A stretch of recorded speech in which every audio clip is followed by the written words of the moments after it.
Hi, my name is Chase, and welcome to the Wellness Center podcast, where we're going to talk all things red light therapy. Thank you so much for tuning into this episode. Please make sure to like and subscribe so you can get updated and notified on all of our newest episodes that we'll be releasing.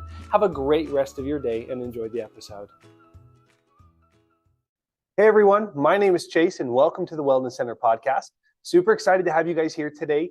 If I sound a little slow or skip up on a word, or something like that, I apologize. I am currently doing a 10-day fast from food, so I'm drinking water. I'm drinking plenty of water, but I definitely feel the brain sludge from fasting, so forgive me.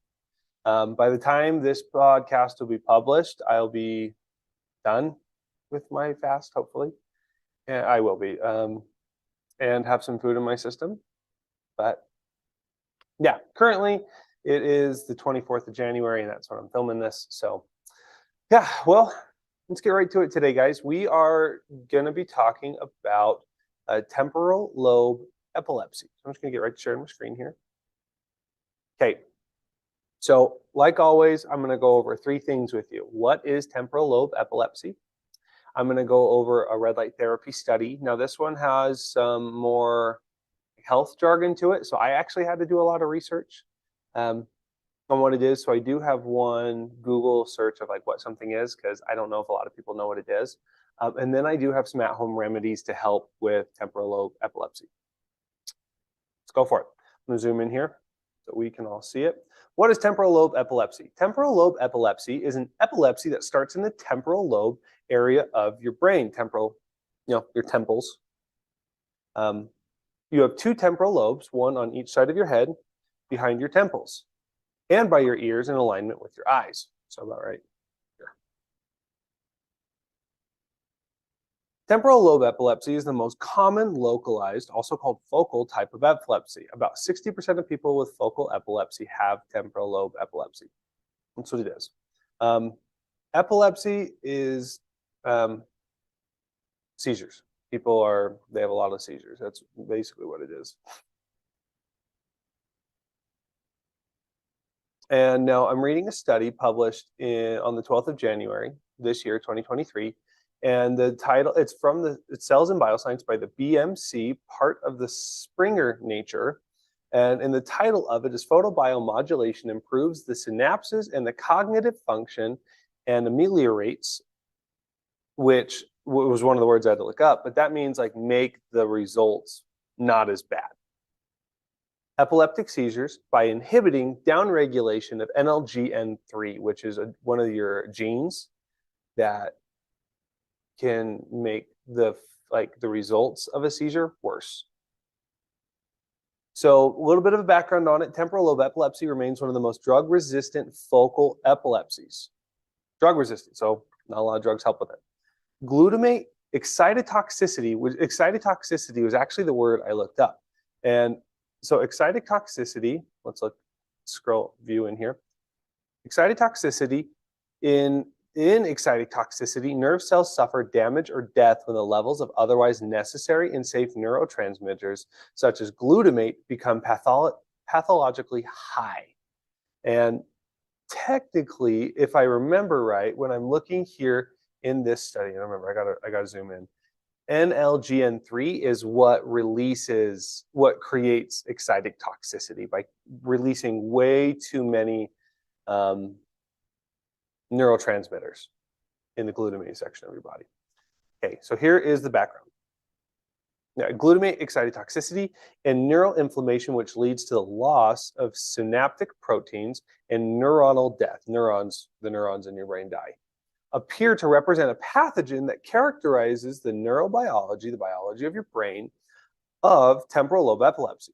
Photobiomodulation is a rapidly growing therapy for the attenuation, which is another form of lessening the effects of neuronal degeneration, sludge brain, harboring non-invasive benefits. However, the detailed effects of photobiomodulation on excitotoxicity or neural inflammation remain unclear. So we investigated whether transcranial, so just directly on the headpiece, photobiomodulation exerts neuroprotective effects on hippocampal neurons in the hippocampus in epilepsy mouse model by regulating synapse and synapse-related genes. So, epilepsy damages the neurons, and they're trying to see if photobiomodulation can help with the damaged neurons, is what they're trying to see here. So the methods doesn't talk too much about stuff, but the results and the conclusion is what I want to go over. So results, photobiomodulation was upregulated synaptic connections in and in vitro. In vitro means in a glass tube, tested in a glass tube. In addition, it was confirmed that transcranial photobiomodulation reduced synaptic degeneration. Sludge brain. Neuronal apoptosis, which is the death of your neurons, and neural inflammation in and in vivo. In vivo is the study inside the body. These effects of photobiomodulation were supported by RNA sequencing results showing the relation of photobiomodulation with gene regulatory networks of neuronal functions. Showed that the neurons were functioning better. Specifically, the NLG-N3 showed increase after photobiomodulation, and silencing the NLG-N3 reversed the positive effect of photobiomodulation in vitro, the study in the glass tube. Lastly, behavioral alterations including hypoactivity, anxiety, and impaired memory were also recovered, along with a reduction of seizure score in the photobiomodulation treated mice.